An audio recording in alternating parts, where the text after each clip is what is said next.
वो एक कमजोर बिल्कुल ही साधारण सा लड़का था, लेकिन उसकी किस्मत उस दिन पूरी बदल गई जब दुनिया की सबसे ताकतवर एसएस रैंक की मैजिशियन ने उसे गोद लिया। उसके पास ना कोई जादू था और ना ही कोई अनुभव, सिर्फ एक चीज थी, उसकी डिटर्मिनेशन। उसके हाथ छिल जाते हैं, बदन टूट जाता है, लेकिन उसका हौसला कभी नहीं डगमगाया। दिन महीने में बदले और महीने सालों में। वो लड़का जो कभी एक भी स्पेल नहीं कर सकता था, अब एक ऐसी ताकत बन चुका था जिससे पूरी दुनिया डरती थी। यहाँ तक कि उसकी मास्टर भी नहीं, कि उसके भीतर एक ऐसी डार्क मैजिक सोई है जो पूरी दुनिया को हिला सकती है। सब कुछ शुरू होता है एक उजड़े हुए शहर से, जहाँ एक औरत एक लड़के को देखती है जिसका नाम होता है लॉयड। वो लड़का किसी अनदेखी चीज को एकटक घूरे जा रहा था और ये अभी तक साफ नहीं होता कि वो देख क्या रहा था, लेकिन उस औरत को यकीन हो जाता है कि अगर ये लड़का उसकी टीम में शामिल हो गया तो वो डीमन लॉर्ड को भी हरा सकती है। वो अपनी सारे जज्बातों को दबाकर लॉयड को गले लगा लेती है, लेकिन वो अभी भी पूरी तरह से खोया हुआ था। थोड़ी देर के बाद वो उसे अपने घर पर ले जाती है और दिखाती है कि वो अपने हाथों से फायर को समन कर सकती है।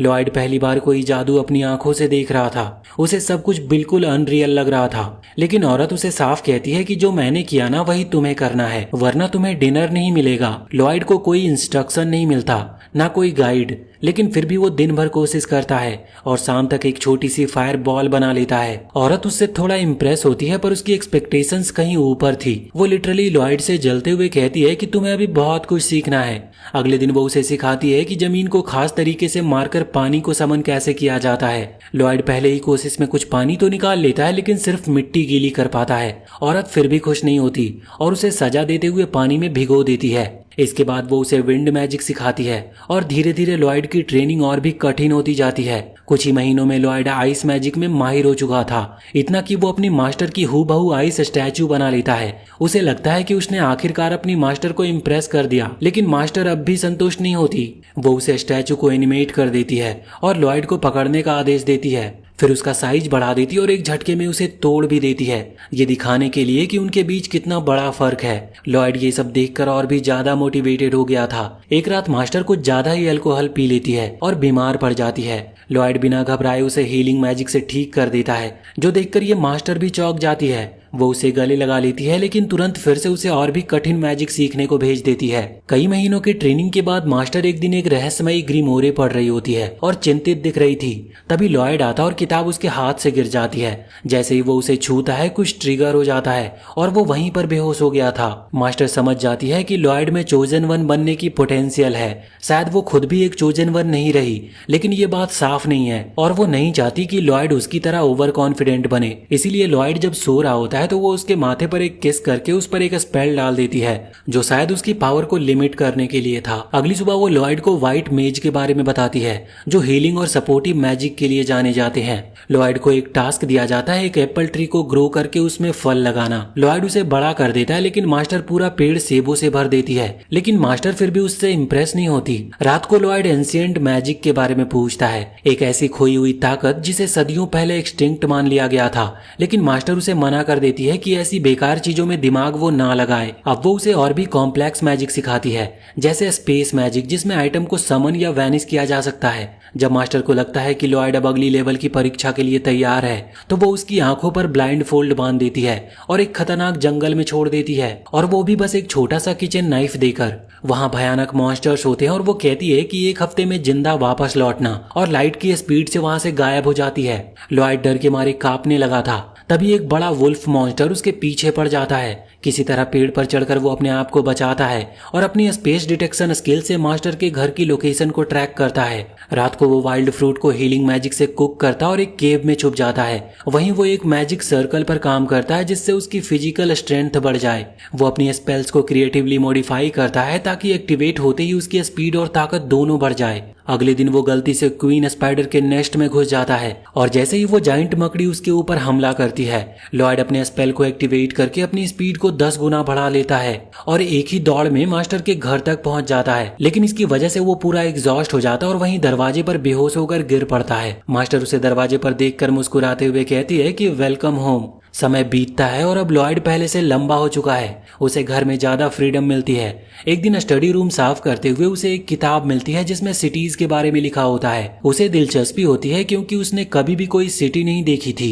इस बीच मास्टर अपने एक्सपेरिमेंट्स में व्यस्त रहती है और लॉयड को अपना पर्सनल अप्रेंटिस बना देती है। वो लगातार मैजिक सीखती रहती है, यहाँ तक कि कई कई दिन सो भी नहीं पाता वो। एक दिन मास्टर रोज की तरह रूफटॉप पर लॉयड से मिलने आती है, उसे फिर से कड़ी ट्रेनिंग में झोंकने के इरादे से। लेकिन इस बार लॉयड वहां पर होता ही नहीं। वो देखती है कि उसकी आखिरी किताब अभी खुली हुई है। दूसरी ओर लॉयड अब शहर में पहुंच चुका होता है और उसका ये पहली बार इतने क्राउडेड मार्केट प्लेस में आना होता है। वो इतने सारे लोगों को देखकर पूरी तरह से हैरान था। उसे अंदाजा भी नहीं था कि उसके आसपास इतनी बड़ी जिंदगी है। वो वहां पर बस एक्सप्लोर करने गया था, ना कि किसी मिशन पर। तभी एक फ्लायर उसके चेहरे से टकराता है और उसे लगता है कि ये बस हवा का झोंका था, लेकिन असल में ये किसी ने जानबूझकर उसके ऊपर फेंका था। वो फ्लायर उठाता है और पढ़ता है, जिसमें था कि एक एडवेंचरर टीम किसी नए मेंबर की तलाश में है। लॉयड के पास अभी कुछ करने को था नहीं, इसलिए वो उस डायरेक्शन में आगे बढ़ता है जहां उसकी असली कहानी शुरू होने वाली थी। जब लॉयड उस जगह पर पहुंचता है जहां फ्लायर में लिखा था, तो वो देखता है कि वहाँ एक एडवेंचरर पार्टी किसी भयानक मॉन्स्टर से जूझ रही है और वहाँ सबके चेहरे बहुत थके और घायल थे। टीम का लीडर एलन एक नामी हीरो था जो तुरंत अपने मेज को चिल्लाकर हीलिंग स्पेल कास्ट करने का ऑर्डर देता है। मेज कमजोर सी मुस्कान के साथ स्पेल एक्टिवेट करती है और पूरी टीम को थोड़ी राहत मिलती है। वो मॉन्स्टर अभी भी खतरा बना हुआ था। मेज एक और स्पेल डालती है, इस बार ब्लाइंडिंग स्पेल था, जिससे वो क्रिएचर कुछ पल के लिए जकड़ जाता है और एलेन इस मौके को छोड़ता नहीं। वो एक ऊंची छलांग लगाता है और अपनी तलवार घुमाता है और एक ही बार में उस मॉन्स्टर को खत्म कर देता है। चारों तरफ तालियां बजने लगती है। गांव वाले एलेन की तारीफ करते थकते नहीं। कोई कहता है कि वो वही है जिसने अपनी टीम के साथ मिलकर एबॉट कैसल के साइक्लॉप्स को भी हराया था। लेकिन लॉयड इस पूरे तमाशे से बिल्कुल भी प्रभावित नहीं होता। उसे सब कुछ बनावटी लग रही थी और वो चुपचाप वहां से आगे निकल जाता है। थोड़ी देर के बाद एडवेंचरिंग पार्टी अपने लॉज में पहुंचती है। एलन अपने मिले हुए इनाम को टीम में बांटता और लॉयड को एक छोटा सा टोकन देता है। वो कहता है कि तुम डी रैंक के हो और ये तुम्हारे हिस्से का है। लॉयड बिना कोई सवाल किए वो टोकन ले लेता और वापस मुड़ने लगता है। बाकी एडवेंचरर आपस में कानाफूसी करते हैं कि ये लड़का इतना घमंडी क्यों है, किसी से अच्छे से बोलता तक नहीं। एलन बिना कोई भावनात्मक जुड़ाव दिखाए कहता है, व्हाइट मेजेज वैसे भी सिर्फ सजावट के लिए होते हैं, क्योंकि असली लड़ाई तो हम लड़ते हैं। लॉयड ये सब सुनता है लेकिन बिना किसी गुस्से के चुपचाप दरवाजा बंद करके वहां से चला जाता है। उसी समय कहीं दूर उसकी मास्टर के घर पर एक विजिटर आता है, वही आदमी जिसने लॉयड को फ्लायर दिया था। वो मुस्कुराते हुए कहता है कि वो अब हीरो की पार्टी में है। मास्टर ये सुनकर संतुष्ट होती है, जब तक वो घमंडी ना बन जाए मुझे फर्क नहीं पड़ता वो करता क्या है। वो आदमी फिर गंभीर हो जाता और पूछता है कि क्या तुम अब भी उस पुराने हादसे को लेकर पछताती हो। मास्टर की आंखों में एक छाया सी उतरती है। वो कहती है कि मैं सिर्फ चाहती हूँ कि वो त्रासदी फिर से ना दोहराई जाए। वो दोनों उस भयावह दिन को याद करते हैं जब उन्होंने डेमन लॉर्ड से लड़ाई की थी। सभी लोग मारे गए थे और तब सिबिल नाम के एक युवक ने भीड़ के बीच में एंशिएंट मैजिक का इस्तेमाल करके पूरे युद्ध भूमि को जीवन दान दिया था, और वो भी अपनी जान देकर। इस बीच एलन की पार्टी एक नई लड़ाई के लिए निकलती है। लड़ाई से पहले ही लोग तालियां बजाते हैं और वो कहते हैं कि ये पार्टी तो हर बार जीतती है। एलन बिना देर किए मॉन्स्टर को खत्म कर देता और अपनी टीम के साथ घर वापस लौटता है। सब उसके नाम के नारे लगाते हैं। घर पहुंचते ही उनकी मेज सीना खुद से मैजिक बुक्स पढ़ने लगती है। एलन को काफी हैरानी होती है उसे पढ़ाई करते हुए देखकर। सीना कहती है कि हमारी डिफेंस कमजोर हो रही है, लेकिन एलन घमंड से कहता है कि मैं अब भी अनस्टॉपेबल हूँ, मुझे ट्रेनिंग की कोई जरूरत नहीं। सीना कुछ भी नहीं कहती, बस चुपचाप उसे देखती है। उसी शाम नदी के किनारे तैनात सैनिकों पर एक विशाल गोलेम हमला करता है और सभी को वो कुचलकर मार डालता है। तो देश तुरंत एलन को संदेश भेजता है कि अभी गोलेम को खत्म करो। एलन मिशन को स्वीकार कर लेता और अपनी टीम को लेकर निकल पड़ता है। लॉयड अपने एडवांस स्पेस डिटेक्शन स्पेल का इस्तेमाल करता और गोलेम की एग्जैक्ट लोकेशन का पता लगाता है। लेकिन जब वो उस जगह पर पहुंचते हैं तो देखते हैं कि सिर्फ गोलेम ही नहीं, एक और खतरनाक क्रिएचर भी वहां पर है। उसके हाथ में एक स्टाफ थी और उसकी रेड ग्लोइंग आंखों से साफ पता चलता है कि वो डीमन रेस से है। लॉयड तुरंत चेतावनी देता है कि वो स्टाफ इसकी पावर का सोर्स है, वो गोलेम को कंट्रोल कर रहा है। एलन सीरियसनेस को नजरअंदाज करते हुए लुलू को कमांड देता है कि तीर चलाओ। लुलू बिल्कुल वैसा ही करती है। फिर वो मिया को लड़ाई के लिए इंस्ट्रक्ट करता और वो भी तैयार हो जाती है। एलन खुद ही गोलेम से लड़ने के लिए दौड़ पड़ता है, लेकिन लॉयड चीख कर कहता है, तुमने इसकी पावर एनालाइज भी नहीं की और ये तो खुद की मौत को दावत देना है। एलन पलटकर चिल्लाता है, मैं लीडर हूँ, ऑर्डर मेरा होता है। लेकिन इससे पहले कि वो आगे बढ़े लॉयड उससे भी तेजी गति से दौड़कर उसे पीछे धकेल देता है और उसकी जान बचा लेता है। एलन गुस्से में लॉयड को धक्का देता और खुद गोलेम पर हमला करता है और हैरानी इस बात की होती है कि वो गोलेम तुरंत मर भी जाता है। इससे टीम को लगता है कि लॉयड की चेतावनी गलत थी, वो बस ओवर रिएक्ट कर रहा था। घर लौटते वक्त एलन सबके सामने कहता है कि लॉयड ने अब तक पार्टी के लिए कुछ भी नहीं किया, सारी रिकवरी सीना ने की है, मुझे लगता है उसे टीम से निकाल देना चाहिए। लॉयड ये सुनकर कुछ देर चुप रहता है, फिर खुद ही पार्टी को छोड़ देता है। जैसे ही वो बाहर निकलता है बाकी मेंबर उसके जाने पर खुशी मनाते हैं। अगले दिन लॉयड अलग अलग पार्टीज में शामिल होने की कोशिश करता है, लेकिन हर बार उसे ठुकरा दिया जाता था। अगले दिन लॉयड अब भी शहर की गलियों में अकेला भटक रहा होता है। एलन की बातें उसके जहन में गूंज रही होती है कि तू बस एक बेकार व्हाइट मेज है और तुम बस हमारी टीम के पीछे छुपे हुए रहते हो और तुम्हें हीलिंग तक नहीं आती, वो भी सीना तुमसे बेहतर करती है। वो सोचता है कि क्या वाकई में वो बेकार है, क्या एलन सही था उसके बारे में। उसने एलन से पूछा भी था, क्या तुम्हें सच में लगता है कि मैं बेकार हूँ? एलन ने बस कंधे उचका दिए और कहता है कि तुम खुद ही सोच लो और अब यहाँ से निकल लो। जब लॉयड पीछे मुड़कर जाने लगा तो सीना को छोड़कर बाकी सारी लड़कियां जोर से कहने लगी कि सही हुआ जो इस लूजर से हमें छुटकारा मिला। लॉयड अब शहर के बीचों बीच एक पुराने फव्वारे के पास आकर बैठता है। वहां लगी एक मूर्ति वो उसकी मास्टर की तरह दिख रही थी। उस पत्थर की शांत आंखों को देखकर लॉयड की आंखों में एक बेचैन सी नमी तैरने लगती है। उसे उसकी मास्टर की सख्त लेकिन ईमानदार ट्रेनिंग याद आती है। शायद वही इकलौती थी जिसने उसे कभी सच्चे दिल से स्वीकार किया था। वहीं शहर से दूर एक और कहानी चल रही होती है। एक ए रैंक मिशन पर निकली elite adventure party bandit territory पर हमला करने जा रही होती है, लेकिन टीम की मेज क्रम्ब आज कुछ खोई हुई थी। उसकी आंखों में जोश नहीं बस खालीपन था। वहीं टीम की लीडर यूवी सबको सिग्नल देती है और जैसे ही बैंडिट्स को भनक लगती है सिलिका चैंट शुरू कर देती है। उसकी आवाज तेज थी लेकिन थकी हुई लग रही थी। एक बैंडिट फुसफुसाता है कि जैसे ही ये चैंट पूरी करे हमला कर देना। बैंडिट्स आगे बढ़ते हैं लेकिन उनके हमले से पहले ही क्रॉस टीम का आर्चर एक तीर छोड़ता है जो हवा को चीरते हुए 5 दुश्मनों को एक साथ मार गिराता है। डैजर्स टीम का टैंक यूवी के हर कदम की रक्षा कर रहा था। क्रम जैसे तैसे एक स्पेल बोलती है जो डैजर्स की ताकत बढ़ा देता है। उसके बाद डैगर पूरे दल को धूल चढ़ा देता है। बैंडिट्स का बॉस डरकर भागने की कोशिश करता है लेकिन यूवी उसे ढूंढ लेती है और उसकी तलवार की नोक बॉस के गले पर होती है। वो कांपते हुए पूछता है कि कौन हो तुम लोग। तभी उसकी नजर यूवी के गले में पेंडेंट पर पड़ती है जो कि एक चमचमाता गोल्ड इंसिग्निया था। वो समझ जाता है कि ये एस रैंक का है और फिर उसे एहसास होता है कि ये तो पूरी टीम ही एस रैंक एडवेंचरर्स की है, जिसे एलीट लीजेंडरी भी कह सकते हैं। घबराकर वो अपना आखिरी पत्ता खेलता है। अपने स्टाफ से एक गहरी समनिंग चैंट बड़बड़ाता है जिसकी वजह से जमीन फट जाती है। एक विशाल गोलेम उठ खड़ा होता है और वो पत्थर, धातु और जादू से बना था। वो राक्षस हर एक स्पेल को नलीफाई कर देता है। क्रम्ब और सिलिका पीछे हट जाती है और क्रॉस को भी समझ आ जाता है कि तीर बेअसर होंगे। अब बस यूवी और डैगर्स ही बचे होते हैं। यूवी आगे बढ़ती है पूरे आत्मविश्वास से भरपूर और गोलेम पर पूरा जोर लगाकर वो वार करती है, लेकिन तलवार बस छिलके जितना असर कर पाती है। यूवी पीछे मुड़कर चिल्लाती है कि क्रम्ब स्ट्रेंथ बूस्ट करो, लेकिन क्रम्ब यहाँ पर एक मूर्ति बन चुका होता है। उसकी आंखों में सिर्फ भ्रम होती है। यूवी को और तेज चिल्लाना पड़ता है। वो कहती है कि अभी नहीं तो कभी नहीं। आखिरकार किसी तरह क्रम्ब जागती है और सेकी हैंड से स्पेल को कास्ट करती है। यूवी की ताकत 5 गुना बढ़ जाती है और वो चिल्लाकर एक ही वार में गोलेम को बीच से चीर देती है और यहाँ पर लड़ाई खत्म होती है। क्रम सिर झुकाए खड़ी होती है तो यूवी उसके पास आती है और पूछती है कि क्या हुआ था। क्रम टूटे हुए स्वर में जवाब देती है कि मैं अब इस टीम के लायक नहीं हूँ। वो कहती है कि क्या ये सिल्विया की वजह से है। क्रम जवाब देने ही वाली थी कि सीन फिर से लॉयड की तरफ शिफ्ट होता है। ये तीसरा दिन था और अब तक कोई भी टीम उसे स्वीकार नहीं कर पाई थी। तभी गिल्ड हॉल में एक तेज आवाज गूंजती है कि मुझे एक व्हाइट मेज चाहिए और वो भी तुरंत अभी के अभी। क्रम अब शायद टीम से बाहर है और यूवी को तुरंत ही कोई चाहिए। लॉयड बिना देरी किए पास आता है और वो कहता है कि मैं एक व्हाइट मेज हूँ। यूवी उसकी ओर देखती और ना कोई फॉर्मेलिटीज और ना कोई रैंक पूछना, बस उसका हाथ पकड़ती और कहती है कि ग्रेट, तुम हमारे साथ चल रहे हो। लॉयड कुछ कह भी नहीं पाता कि वो उसे गिल्ड से बाहर खींच लेती है। टीम के बेस पर पहुंचकर यूवी लॉयड को सबके सामने खड़ा कर देती है और कहती है कि ये है हमारा नया मेंबर। ये देखकर क्रॉस सिर पकड़ लेता है और कहता है कि तुमने फिर से बिना कुछ बताए किसी को पकड़ लाया। डैगर हंसता है और कहता है कि यही तो क्लासिक यूवी की पहचान है। यूवी मुस्कुराते हुए कहती है कि हमें तुरंत एक मिशन के लिए निकलना है और क्योंकि क्रम अब नहीं है इसीलिए हमें एक मेज चाहिए था और यही मिला। लॉयड उस एलीट टीम में खुद को बहुत छोटा महसूस कर रहा था और वो कहता है कि मैं बस हीलिंग जानता हूँ। यूवी सीधा सवाल करती है कि कोई भी मैजिक दिखाओ। लॉयड हिचकिचाता है लेकिन फिर आंखें बंद करता है और अपना स्टाफ समन करता है और वो भी बिना किसी चैंट के। सबकी आंखें चौड़ी हो जाती है।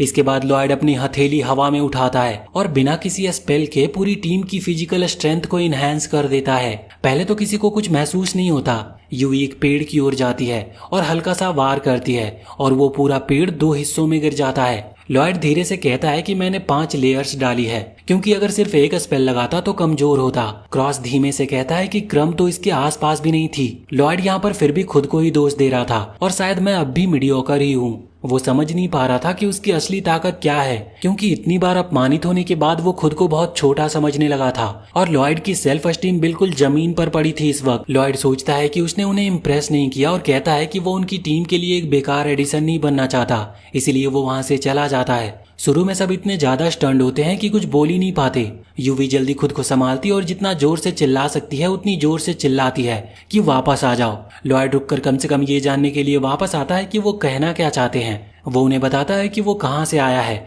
और कैसे हीरो की टीम ने उसे बेकार समझकर निकाल दिया। यूवी हैरान होती है ये जानकर कि वो कभी हीरो की टीम का हिस्सा था, लेकिन लॉयड कहता है कि उन्हें चौंकने की जरूरत नहीं, क्योंकि वो इतना अच्छा नहीं है। सच में उस लड़के की सेल्फ एस्टीम तो जैसे नर्क में पहुंच चुकी थी।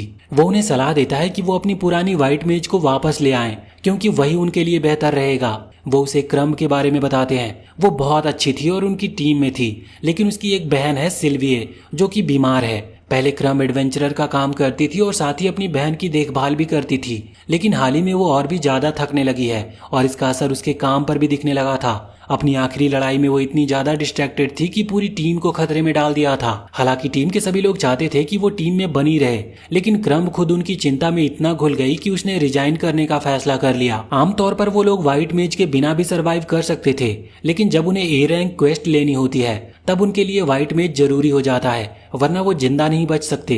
क्रम टीम के लिए सिर्फ एक जरूरी सदस्य ही नहीं थी, बल्कि एक अच्छी दोस्त भी थी। यूवी कहती है कि वो क्रम को लेकर बहुत चिंतित है और बाकी मेंबर्स भी अपनी चिंता जाहिर करते हैं। लॉयड ये देख सकता था कि वो सच में परेशान है और सोचता है कि शायद वो लोग क्रम को टीममेट से ज्यादा एक दोस्त मानते हैं। जब वो हाँ कहते हैं तो लॉयड सोचता है कि क्रम कितनी लकी है कि उसके पास इतने अच्छे टीममेट्स हैं, बिल्कुल उसके पुराने साथियों के उल्टा। लॉयड सिल्विया की बीमारी के बारे में पूछता और उन्हें पता चलता है कि सिल्विया धीरे धीरे एक मैजिक स्टोन में बदल रही है। उसे वो दिन याद आता है जब वो अपनी मास्टर के साथ मैजिक स्टोन पर किताब पढ़ रहा था और उसने पूछा था कि क्या ये स्थिति रिवर्सिबल है, और उसकी मास्टर ने हाँ कहा था। अब उसे लगता है कि वो सिल्विया की मदद कर सकता है, इसीलिए वो यूवी से कहता है कि उसे क्रम के घर पर ले चले। वो क्रम के घर पर पहुंचते हैं और क्रम दरवाजा खोलती है। वो बैठकर बातें करते और लॉयड उससे बीमारी के बारे में पूछता है। क्रम बताती है कि वो और उसकी बहनें दोनों एडवेंचरर थे। एक दिन वो एक मिशन पर गए जहां सिल्विया बहुत जख्मी हो गई। क्रम को नहीं पता कि सिल्विया के साथ क्या हुआ था, क्योंकि वो उस वक्त वहां पर नहीं थी। जब वो आई तो सिल्विया पहले से घायल थी। लॉयड बीमारी के संकेत के बारे में पूछता है और क्रम उन्हें सिल्विया के कमरे में ले जाती है। जैसे ही दरवाजा खुलता है लॉयड को उस कमरे से जबरदस्त मैजिक पावर का एहसास होता है। क्रम पास जाकर चादर हटाती और दिखाती है कि सिल्विया के पैर और हाथ पत्थर के बन चुके हैं। वो बताती है कि धीरे धीरे सिल्विया पूरी तरह से पत्थर में बदल जाएगी। लॉयड कहता है कि उसे लगता है वो सिल्विया को हील कर सकता है, लेकिन क्रम उस पर विश्वास नहीं करती। वो बताती है कि उसने कई सारे एडवांस्ड मेजेज से संपर्क किया था, लेकिन कोई कुछ कर नहीं पाया। इसीलिए वो मानती है कि कोई ऑर्डिनरी व्हाइट मेज कुछ भी नहीं कर सकता। हालांकि लॉयड पूछता है कि क्या इंजरी एक केव में हुई थी, तो क्रम चौंक कर हाँ कहती है। लॉयड इंजरी के ओरिजिन को चेक करता और कंफर्म करता है कि सिल्विया के शरीर में जो मैजिक पावर फैल रही है वो मैजिक स्टोन के सिम्टम्स की वजह से है। क्रम को अभी भी उस पर शक हो रहा था, लेकिन लॉयड कहता है कि उसकी मास्टर ने कहा था ये ठीक किया जा सकता है। यूवी भी क्रम को लॉयड पर विश्वास करने की सलाह देती है, तो क्रम उसे ट्राई करने देती है। लॉयड आगे बढ़ता और अपना स्टाफ निकालता है। वो एक पावरफुल मैजिक कास्ट करता है जिससे वो खुद को बहुत ही कमजोर महसूस करता है। वो बताता है कि उसने एक ऐसा मैजिक किया है जो सिल्विया के शरीर में फैली हुई मैजिक पावर को रिवर्स करेगा। असल समस्या वही ओवरफ्लोइंग पावर की थी। अगर वो उसे कम कर सके तो हीलिंग मुमकिन है। इसके बाद वो एक हीलिंग स्पेल को कास्ट करता है। क्रम उसे आश्चर्य से देखती है और कहती है कि ये हीलिंग पावर आम नहीं है। लॉयड मानता है कि ये थोड़ा अलग है और ये बहुत ज्यादा मैजिक पावर कंज्यूम करता है, लेकिन फिर भी वो कहता है कि ये बस एक ऑर्डिनरी हीलिंग स्पेल है और स्पेल अपना जारी रखता है। यूवी क्रम से पूछती है कि उसे ये पावर कैसी लगी, और क्रम ये मानने पर मजबूर हो जाती है कि ये मैजिक बिल्कुल भी ऑर्डिनरी नहीं है। और ये बात तो और भी हैरानी वाली थी कि लॉयड एक साथ 2 अलग अलग स्पेल को कास्ट कर रहा था और फिर भी उसमें इतनी पावर और मेंटल स्ट्रेंथ है कि वो दोनों को सस्टेन कर सके। यूवी क्रम का ध्यान इस ओर दिलाती है कि सिल्विया का शरीर वापस नॉर्मल हो रहा है। क्रम दौड़कर अपनी बहन का हाथ पकड़ती है, क्योंकि सिल्विया अब धीरे धीरे नॉर्मल हो रही थी। सब लोग हैरान और बहुत खुश भी लग रहे थे। क्रम बहुत ज्यादा ग्रेटफुल थी, लेकिन बताती है कि वो अब टीम में वापस नहीं लौट पाएगी क्योंकि सिल्विया के रिकवर होते ही वो दोनों साथ में एडवेंचर पर निकलेंगे। वो बाद में सभी को ट्रीट देने का वादा करती है और लॉयड से कहती है कि अब वो निश्चिंत है कि टीम लॉयड के साथ सेफ है। लेकिन लॉयड जवाब देता है कि वो अभी टीम का हिस्सा नहीं है और क्रम ये सुनकर हैरान हो जाती है कि वो अब भी खुद पर शक कर रहा है। पार्टी डिनर के लिए बाहर जाती है और यूवी बाकियों को बताती है कि लॉयड ने क्या क्रेजी काम किया है और कैसे उसने सिल्विया को जादुई तरीके से रिकवर कर दिया। भले ही वो लॉयड की काफी तारीफ करती रहे, लॉयड अब भी यही सोचता है कि वो काफी नहीं है, जिससे यूवी उसे कहती है कि मोडेस्टी को वो छोड़ दे।